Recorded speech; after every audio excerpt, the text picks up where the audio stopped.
Thank you very much, Mr. Chairman.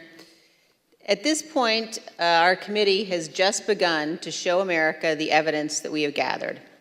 There is much more to come, both in our hearings and in our report.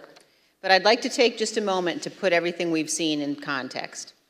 We have already seen how President Trump falsely declared victory on November 3rd, 2020, how he and his team launched a fraudulent media campaign that persuaded tens of millions of Americans that the election was stolen from him.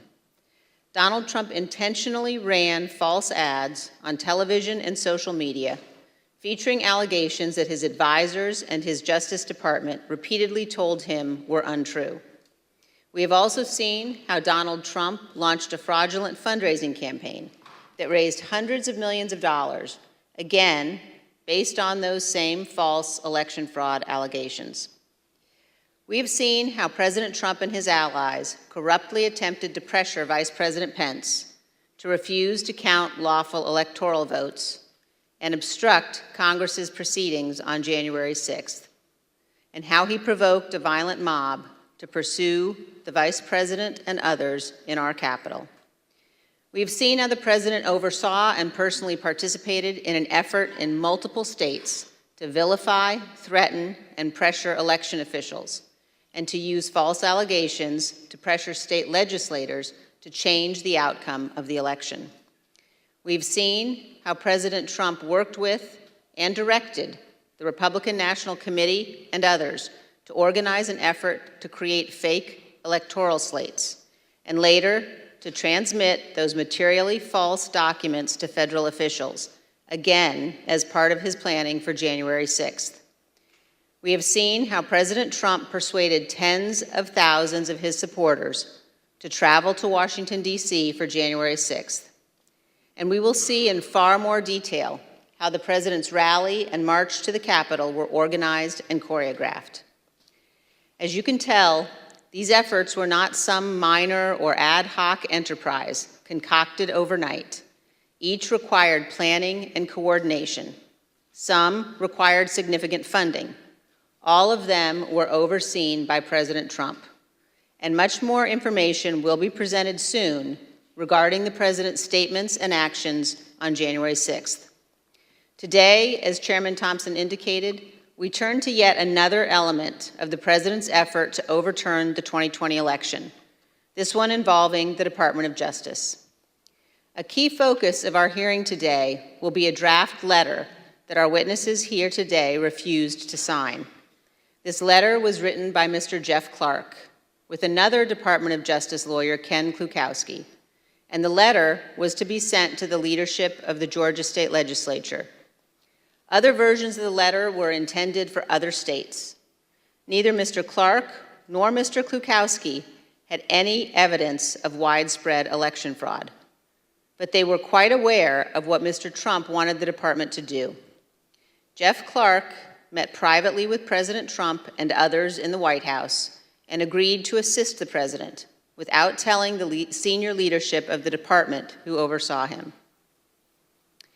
As you will see, this letter claims that the U.S. Department of Justice's investigations have, quote, identified significant concerns that may have impacted the outcome of the election in multiple states, including the state of Georgia.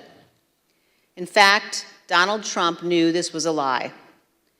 The Department of Justice had already informed the President of the United States repeatedly that its investigations had found no fraud sufficient to overturn the results of the 2020 election. The letter also said this, quote, in light of these developments, the department recommends that the Georgia General Assembly should convene in special session, end quote, and consider approving a new slate of electors. And it indicates that a separate, quote, fake slate of electors supporting Donald Trump has already been transmitted to Washington, D.C. For those of you who have been watching these hearings, the language of this draft Justice Department letter will sound very familiar. The text is similar to what we have seen from John Eastman and Rudy Giuliani, both of whom were coordinating with President Trump to overturn the 2020 election. When one of our witnesses today, Mr. Donahue, first saw this draft letter, he wrote this, quote, "This would be a grave step for the department to take, and it could have tremendous constitutional, political, and social ramifications for the country," end quote. This committee agrees.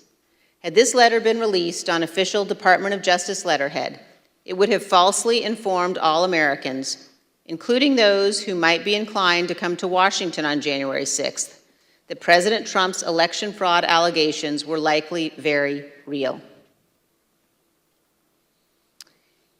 Here is another observation about this letter. Look at the signature line. It was written by Jeff Clark and Mr. Klukowski, not just for Clark's signature, but also for our witnesses today, Jeff Rosen and Richard Donahue. When it became clear that neither Mr. Rosen nor Mr. Donahue would sign this letter, President Trump's plan necessarily changed.